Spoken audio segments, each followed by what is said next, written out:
So after both sides fell short in their quarterfinal fixtures, 7th place still on the line, and Samoa taking on Great Britain, a match that we haven't seen in a little while on the Sevens circuit. It is definitely going to be an entertaining game. It will be the last for both of these sides in their Vancouver Sevens campaign, and in this preview, we'll be looking through at the previous fixtures for these sides, the key players to watch out for, and then at the end, a prediction of who we think will be winning this game. But we will start with Samoa. In terms of their previous fixtures, they were a part of a very tough pool with France, Australia, and the USA, in which they did manage to get out of the group. They finished 3rd place, but they were one of the best ranked 3rd place teams, so made their way through to the quarterfinals. But their opening game of this campaign, they were absolutely phenomenal. 31 points to 7. Their win over the Australians in what was one of the most one-sided games that we have seen between the two sides. Samoa just looking like they were really on song early, ready to go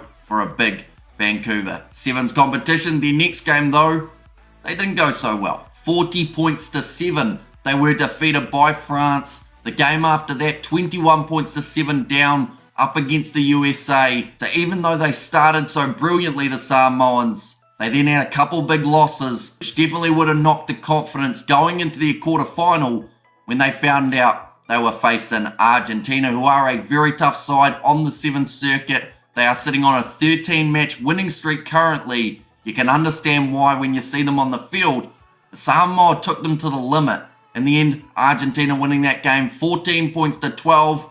Now, I'll be honest, there was a moment right near the end of that game where Samoa should have had one more crack of being able to break through the Argentine defense. The referee didn't spot the double knock on though, so it meant that Argentina kept their hands on the ball, booted it into touch, and that was the end of the contest. So Samoa, to be honest, probably the toughest game for Argentina so far throughout this Vancouver Sevens. Then for Great Britain, their first game was up against the Irish. They were able to win it 17 points to 14, so a very good win. And Ireland, actually another side that have missed out on the semi-finals. They were able to beat South Africa in their second match, Great Britain, 17 points to 12. But then that is when it started going downhill. Fantastic day 1. 2 wins from 2. Day 2, they actually lost both of the matches they took part in. Their first was up against New Zealand. They were defeated 26 points to 5.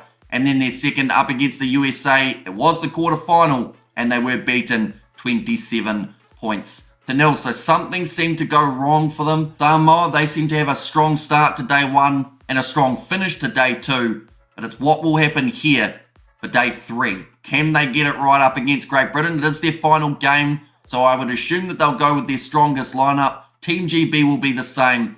Hopefully, it is a very close game, but now we are up to that stage of the key players to watch out for throughout this contest. For Samoa, I'm still going Motu Opitai ever since he scored those 2 tries in the first game up against Australia. He does seem like he's got the ability to do it again. I wonder whether or not in this final game he will be able to make that impact. Alongside him, Taunua Oliveira, always a hard ball runner, manages to find offloads but can just break through the defensive line. Something that we noticed in the most recent games for Great Britain is their defense. Anytime someone gets that line break, they just don't seem to be able to shut it down. Also, they get lured into making 2-man tackles, which leaves space on the outside, and I feel like that's somewhere that Taunua Oliveira will be able to make the most of. And then last man for the Samoans, I'm going with Steve Onisai, back on the Sevens circuit for the first time in quite a while, and already has made quite the impact. But now for Great Britain, the first player I'm watching out for has to be Robbie Ferguson. He's been consistently strong throughout this competition compared to some of his teammates who have been a little bit up and down, but he scored in the game up against South Africa. He scored in the opening contest up against the Irish as well. So Robbie Ferguson, definitely the man to watch out for in this GB side. Alongside him, I'm going with Kalen Barreto. He will have kicking responsibilities throughout this fixture. Normally very good with his ball running as well. And that is something up against the Samoans that if Great Britain can strike early and be effective early, they could actually get themselves enough of a lead that Samoa are unable to catch them. And the last man to watch out for, I am going to go with Ethan Waddleton. He did actually score in that game up against South Africa also,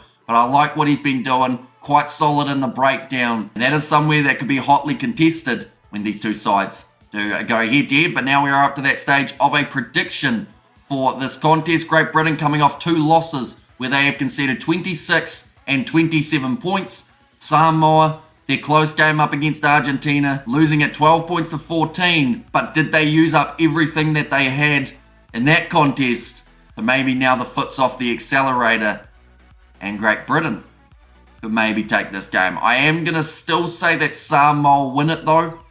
And I'm actually going to say they win it comfortably. I'm going to go 26 points to 7. For some reason, I feel like this is either going to be an outstanding performance from Great Britain, or they are really going to struggle, in which case the score might not be a mile off. But nonetheless, do let me know who you think will be winning this game in the comments down below. It is taking place at 11:04 AM New Zealand time, and we will be live on the channel doing the coverage for throughout the match. But thank you all very much for tuning in. If you did enjoy, be sure to leave a like and subscribe to the channel. I will see you all for the next one.